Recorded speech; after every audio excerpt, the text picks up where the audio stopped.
तो शायद सोच की ऊंचाई भी बढ़े।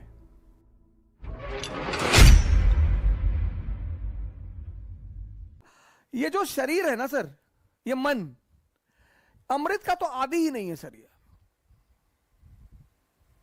जिसको हम अमृत कहते हैं उसका ये आदि ही नहीं है। अमृत ढूंढता है, ये कहता है कहीं अमृत मिलेगा। सर अमृत आपके सामने पड़ा हुआ है। करेला अमृत। दुनिया में जितनी भी कड़वी चीजें हैं, लेकिन चूंकि हमने कड़वे को स्वाद ही नहीं बनाया। कल एक साहब कह रहे थे कि आजकल के बच्चे बड़ी महत्वाकांक्षा नहीं रखते। मैंने कहा उसका एक बड़ा सिंपल सा रीजन है, बड़ा साधारण सा रीजन है। वो छत से ऊपर देख ही नहीं पाते।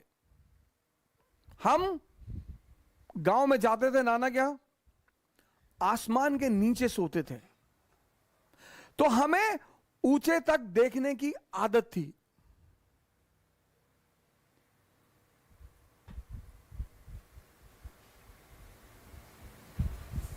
हम नाना के यहां जाते थे, एक एक महीने गांव नाना के यहां रहते थे। गांव में खुले आसमान के नीचे चारपाइयां बिछती थी सर, और जमीन से आसमान तक नजर जाती थी।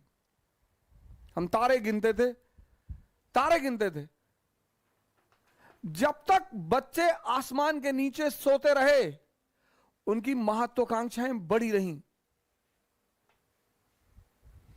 और जब बच्चों ने आसमान देखना ही बंद कर दिया, महत्वाकांक्षा छोटी हो गई।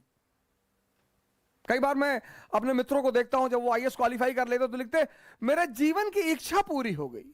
बस बड़ी उपलब्धि है हिंदुस्तान में, आईएएस बनना बड़ी उपलब्धि है सर, बहुत बड़ी उपलब्धि है। उसको इतना कम नहीं आंका जा सकता, बहुत बड़ी उपलब्धि है। हिंदुस्तान में कुछ परीक्षाएं निकालना बहुत बड़ी उपलब्धि है। एएफएमसी निकालना उपलब्धि है सर,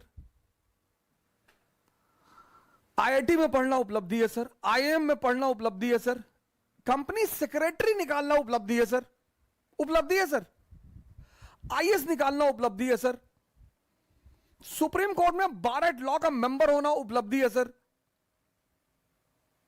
बाकी इस देश में कुछ भी उपलब्धि नहीं है। ये उपलब्धियां हैं, बहुत बड़ी चीज, लेकिन उपलब्धि है सर। मैं इनको उपलब्धियां मानता हूं सर। ये उपलब्धियां हैं सर, सबके बस की बात नहीं है। जब बच्चे खुले छतों पर और खुले आसमान में लेटते थे और आसमान की ऊंचाई तक देखते थे, तो उनकी सोच भी बड़ी होती थी सर। अब तो बच्चे गर्मी की छुट्टियों में गोवा चले जाते हैं, यूरोप चले जाते हैं। मां बाप उन्हें शायद आसमान दिखाना पसंद नहीं करते। एक बार फिर से अगर यह ट्रेंड शुरू हो, तो शायद सोच की ऊंचाई भी बढ़े।